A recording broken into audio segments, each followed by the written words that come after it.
রাত 5:30 আমি হলদিরাম সিগন্যালে বাসের জন্য অপেক্ষা করছিলাম। তারপরে বাস ধরে স্টেশন এসে 6:20 ট্রেনে আসলাম বাড়ি। আমি হাতে গুনে বলতে পারি খুব কম সময়ে আমি উইক অফে বাড়িতে এসে টাইম স্পেন্ড করেছি।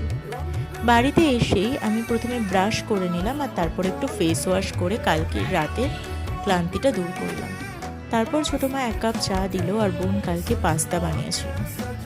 এগুলো খেয়ে আমি একটু ঘুমিয়ে নিলাম মোটামুটি 4-5 ঘন্টা।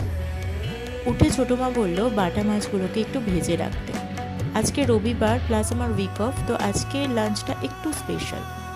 আর আমি সবার জন্য বানিয়েছিলাম চিকেন কষা। অনেক দিন পর এটা বানালাম, তো মোটামুটি খেতে ভালোই হয়েছিল। তারপর স্নান করে আমি একটু ময়েশ্চারাইজার অ্যাপ্লাই করছিলাম।